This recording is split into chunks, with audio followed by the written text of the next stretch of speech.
আসসালামু আলাইকুম রহমতুল্লাহ। আলহামদুলিল্লাহ রবিল আলমিন আসসালাতু ওয়াসসালামু আলা রাসূলিহিল কারীম আম্মা বাদ। প্রিয় দর্শক, আর কয়েকদিন পরেই আমাদের সামনে কোরবানির দিন আসতেছে। তো কোরবানির দিনে সব থেকে গুরুত্বপূর্ণ আমল হলো সামর্থ্যবানদের জন্য কোরবানি করা, পশু জবাই করা। তো পশু জবাইকে সামনে রেখে, কোরবানিকে সামনে রেখে আমরা কোরবানির কিছু মাসাইল নিয়ে আলোচনা করব। আমাদের সবারই জানা আছে, তারপরে শুধু মনে করিয়ে দেওয়া আবার। এই জন্য আমরা কিছু মাসালা আলোচনা করব। হানাফি মাযহাবের বিখ্যাত এবং প্রসিদ্ধ ফিকহের কিতাব মুখতাসারুল কুদুরি থেকে ইনশাআল্লাহ যে কুরবানির যে অধ্যায়টি আছে সেখান থেকে আলোচনা করব ইনশাআল্লাহ। বিসমিল্লাহির রহমানির রহিম। আল উদহিয়াতু ওয়াজিবাতুন আলা কুল্লি হুররিন মুসলিমিন মুকিমিন মুসিন ফি ইয়াউমিল আদহা। কোরবানি করা হচ্ছে, প্রথমেই ইবারত হলো যে আল উদহিয়াতু ওয়াজিবাতুন, এটা কোরবানি হলো ওয়াজিব। তো কোরআন এবং হাদিসের যে দলিলগুলো আছে সে দলিলের আলোকে হানাফি মাযহাবের নির্ভরযোগ্য ফতোয়া হলো কোরবানি করা সামর্থ্যবানদের জন্য ওয়াজিব।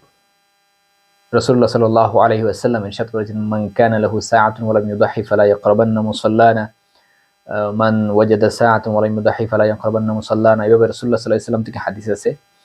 নবী করিম সাল্লাল্লাহু আলাইহি ওয়াসাল্লাম বলেছেন যে সামর্থ্য থাকার পরেও কোরবানি করেনি, সেজন্য আমাদের ঈদগাহের নিকটবর্তী না হয়। রাসূলুল্লাহ সাল্লাল্লাহু আলাইহি ওয়াসাল্লাম 10 বছর মদিনায় ছিলেন, প্রত্যেক বছরই নবী করিম সাল্লাল্লাহু আলাইহি ওয়াসাল্লাম কোরবানি আদায় করেছেন। এছাড়া আল্লাহ তাআলা নবী করিম সাল্লাল্লাহু আলাইহি ওয়াসাল্লামকে উদ্দেশ্য করে বলেন, ফাসাল্লি লিরাব্বিকা ওয়ানহার, নবী আপনার রবের জন্য আপনি নামাজ পড়ুন, কোরবানি করুন। তো এসব দলিল আদিল্লার বিশ্লেষণের আলোকে হানাফি মাযহাবের নির্ভরযোগ্য ফতোয়া হলো কোরবানি করা সামর্থ্যবানদের জন্য ওয়াজিব। আলা কুল্লি মুসলিমিন, আলা কুল্লি হুররিন, প্রত্যেক স্বাধীন ব্যক্তিদের উপর, মুসলিমিন মুসলমান, প্রত্যেক স্বাধীন মুসলমানের উপর, দাসদাসীর উপর কোরবানি আবশ্যক নয়। মুকিমিন, কোরবানির একটি শর্ত হলো, ওয়াজিব হওয়ার একটি শর্ত হলো মুসলমান যিনি তিনি মুকিম অবস্থায় থাকা। মুসিরিন, এবং ধনী হওয়া। মুসির বলা হয় ধনী ব্যক্তিদেরকে। তো কোরবানির জন্য ধনী ব্যক্তি কারা? যিনি নেশাব পরিমাণ সম্পদের মালিক। তো নেশাব কি? 7.5 ভরি স্বর্ণ থাকা অথবা 52.5 ভরি রূপা থাকা। তো কারো অধীনে যদি 7.5 ভরি স্বর্ণ থাকে অথবা 52.5 ভরি রূপা থাকে, তাহলে তার জন্য কোরবানি করা আবশ্যক। যদি এগুলো না থাকে, কিন্তু এগুলোর সমপরিমাণ অর্থ বা সমপরিমাণ দাম যদি, মূল্য যদি কারো অধীনে থাকে, তাও তার উপর কোরবানি করা আবশ্যক।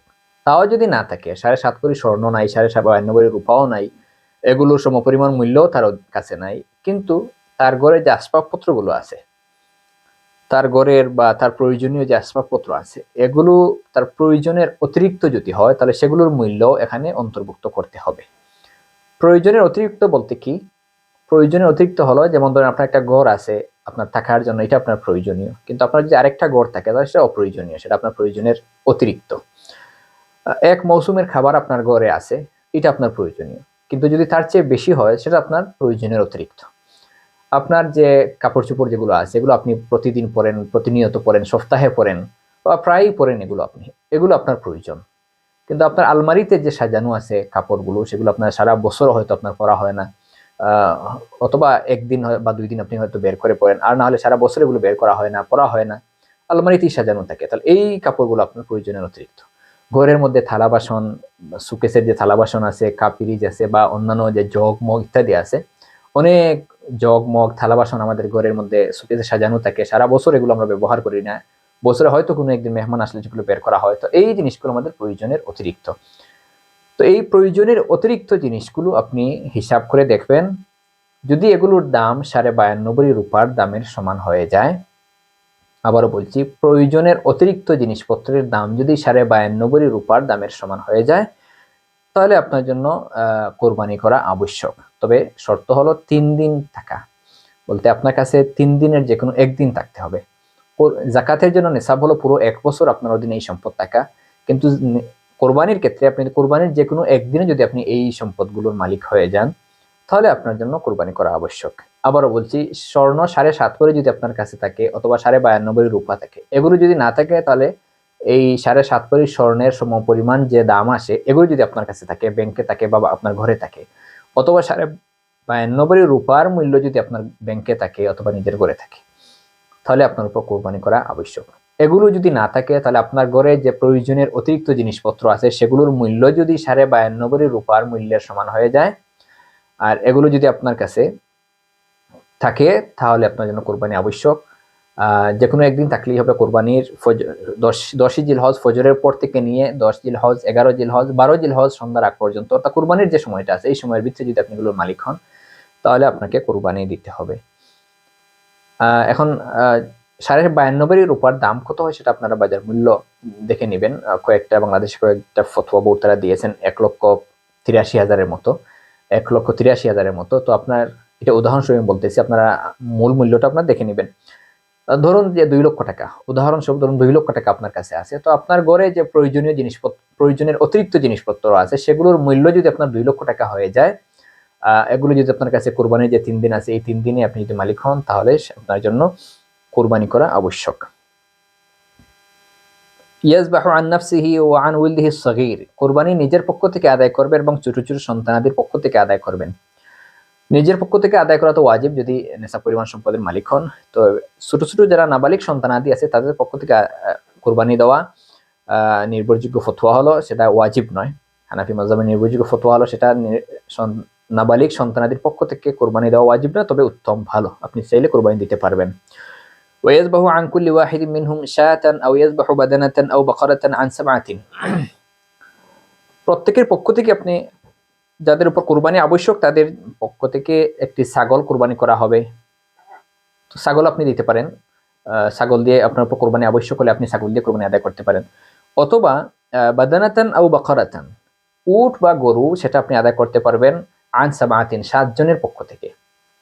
এখানে আমরা দুইটা মাসালা পেলাম যে কোরবানি কোন কোন পশু দ্বারা আদায় করতে পারবেন এবং কোরবানির পশুতে আপনি শরীক হতে পারবেন কিনা। তো এখানে বলা আছে কোরবানি আপনি ছাগল, উট বা গরু দ্বারা কোরবানি আদায় করতে পারবেন। তো ছাগল হলো ছোট আকারের পশু, গরু মধ্যম আকারের, আর উট হলো বড় আকারের পশু। তো আপনি উট দিয়ে কোরবানি আদায় করতে পারবেন, মধ্যম আকারের গরু দিয়েও, আপনি মধ্যম আকারের মধ্যে পড়ে গরু, তো গরু দ্বারা আপনি কোরবানি করতে পারবেন, ছাগল দিয়েও আপনি কোরবানি করতে পারবেন। ছাগলের সাথে আছে ছাগল, ভেড়া বা দুম্বা, এই একই শ্রেণীর। আর গরুর সাথে উলামায়ে কেরাম মহিষকেও যুক্ত করেছেন, তো আপনার মহিষ দিয়ে চাইলে কোরবানি দিতে পারবেন। শরীক হয়ে কোরবানি আদায় করা, আপনি ছাগল এবং উট, দুঃখিত, ছাগল, ভেড়া এবং দুম্বা এই এই প্রাণীগুলোতে আপনি শরীক হতে পারবেন না, শুধুমাত্র একজনের পক্ষ থেকেই একটি আদায় করতে হবে। কিন্তু উট, গরু বা মহিষ দ্বারা যদি আপনি আদায় করেন তাহলে সেখানে সর্বোচ্চ 7 জন শরীক হয়ে কোরবানি দিতে পারবেন।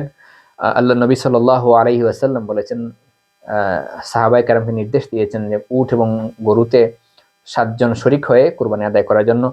সাহাবী জাবির ইবনে আব্দুল্লাহ রাদিয়াল্লাহু আনহুমা থেকে বর্ণনা আছে যে নাহারনা মা রাসূলিল্লাহি সাল্লাল্লাহু আলাইহি ওয়াসাল্লাম আমাল হুদাইবিয়াতি আল বাদানাতা ওয়াল বাকারাতা আন সাবআতিন, আমরা নবী করিম সাল্লাল্লাহু আলাইহি ওয়াসাল্লামের সাথে হুদাইবিয়ার বছর আমরা গরু এবং উট 7 জনের পক্ষ থেকে একটি গরু একটি উট আমরা কোরবানি করেছি, জবাই করেছি।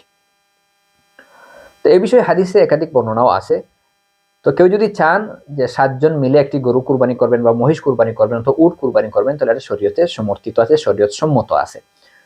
তবে 7 জনের প্রত্যেকেই একটি অংশ করে নিতে হবে, এমন হবে না যে 2 জন মিলে এক অংশ, অর্থাৎ ভগ্নাংশ হবে না, পুরো এক অংশই একজনের পক্ষ থেকে আদায় করতে হবে।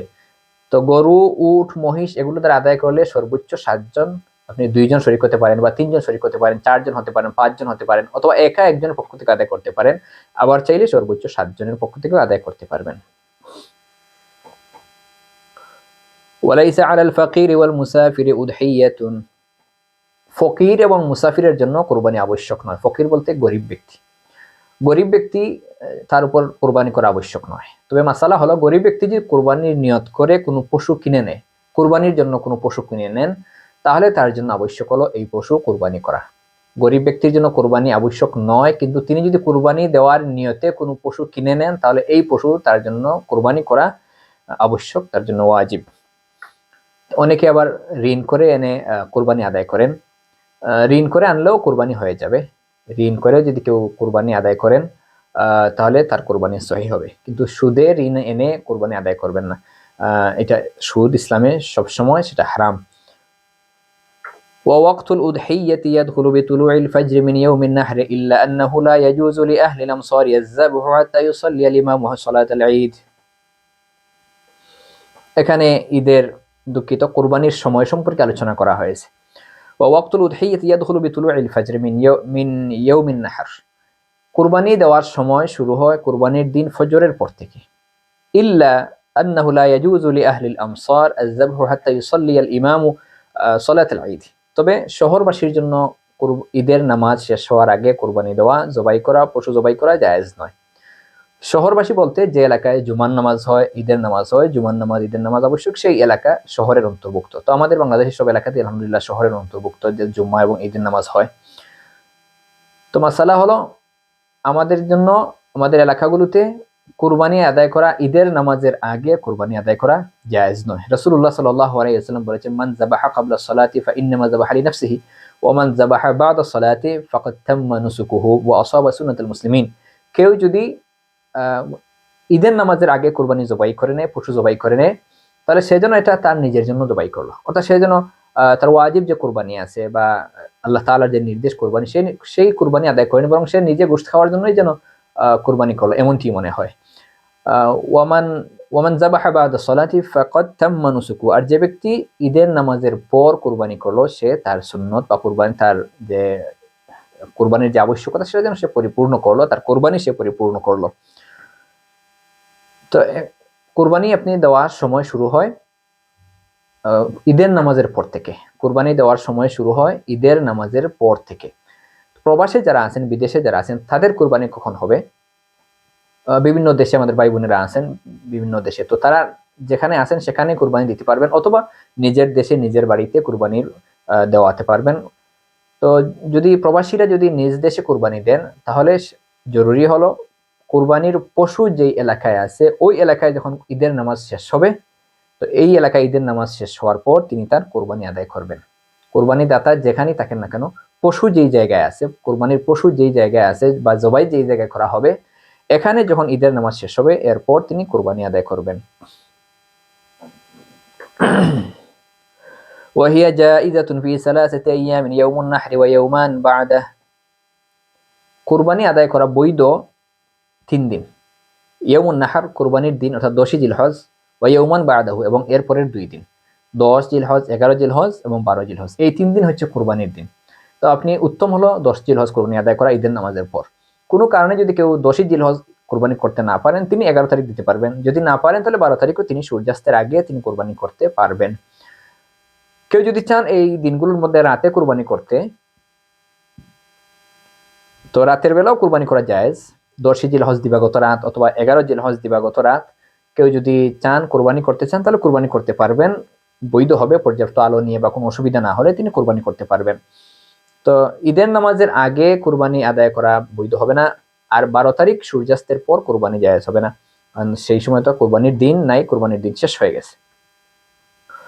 এখন মাসালা হলো, কেউ যদি কোরবানি দিতে না পারেন, এই 3 দিন যদি কেউ কোরবানি দিতে না পারেন, কোরবানির যে 3 দিন আছে এই 3 দিন যদি কোরবানি দিতে না পারেন, তাহলে তিনি কি করবেন?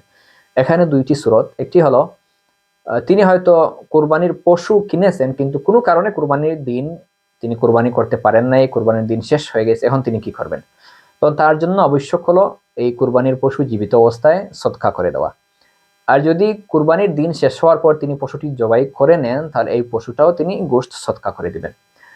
আর যিনি কুরবানির দিনগুলোতে তিনি কোনো পশু কিনেন নাই, কুরবানির দিনও শেষ হয়ে গেছে, তার জন্য কি করা আবশ্যক?